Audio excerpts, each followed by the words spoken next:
কেতিয়াবা এটা সম্পৰ্কক ধৰি ৰাখিবলৈ নিজৰ আত্মসন্মান, নিজৰ স্বাভিমান সকলোবোৰ ভৰিৰে মোহাৰি পাইছেনে?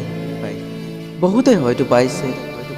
সম্পৰ্ক মানে যিকোনো, যেনে প্ৰেম, বন্ধুত্ব নাইবা আন বেলেগ। আচলতে আমি খুব আৱেগিকভাৱে এটা সম্পৰ্ক হৃদয়ৰ পৰা পালন কৰোঁ, যাৰ আগত আমাৰ নিজৰ ইচ্ছা অনিচ্ছাও কেতিয়াবা তল পৰি যায়।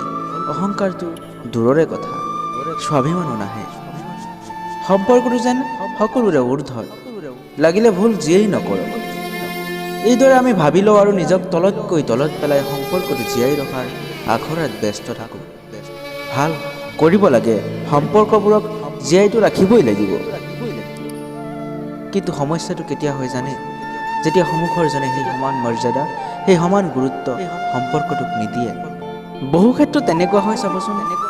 আপুনি নিজৰ ভাল লগা, বেয়া লগা সকলো পাহৰি সম্পৰ্কটো ৰক্ষা কৰাৰ চেষ্টা কৰি আছে, আৰু সন্মুখৰজনে সিমানেই নিজক কেন্দ্ৰ কৰি বিপৰীত ফালে গতি কৰি আছে।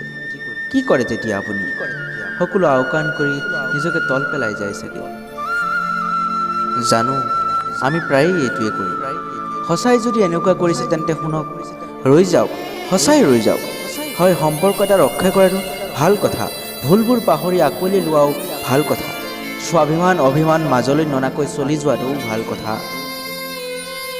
কিন্তু এই ভাল কথাবোৰ তেতিয়া বেয়া হয় যেতিয়া ই একপক্ষীয় হয়।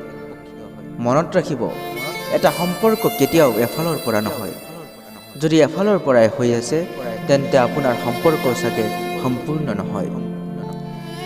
আপোনাক জেদ ধৰিবলৈ কোৱা নাই, কিন্তু দুজনে মিলি আৰম্ভ কৰা এটা সম্পৰ্ক অকল এজনে ৰক্ষা কৰি থকাৰ যুক্তি ক'ত? কেৱল সম্পৰ্ক দোহাই দি নিজকে নিজে ভৰিৰে মোহাৰি থকাৰ যুক্তি ক'ত? হয়তো কোনোবাই আৱেগৰ কথা ক'ব, কিন্তু আনৰ আৱেগত নিজক কষ্ট দিয়াৰ যুক্তি ক'ত? গতিকে ৰৈ যাওক। যদি অনুভৱ কৰিছে যে চেষ্টা কেৱল আপোনাৰ ফালৰ পৰা হৈ আছে, তেন্তে ৰৈ যাওক। যদি সঁচাই বান্ধোন আছে তেন্তে তেওঁ নিজেই আগবাঢ়ি আহিব, আৰু যদি নাহে, নিজক আৰু পুতৌ কৰি নাথাকি জীৱন যাত্ৰাত আগবাঢ়ক। এই চকুপানী, আৱেগ, ভালপোৱা এইবোৰ বৰ মূল্যৱান। ইয়াক ধৰি ৰখাৰ যোগ্যতা সকলোৰে নাথাকে। যাৰ থাকে তেওঁৰ বাবে সাঁচি ৰাখক, নিজক ভালে ৰাখক।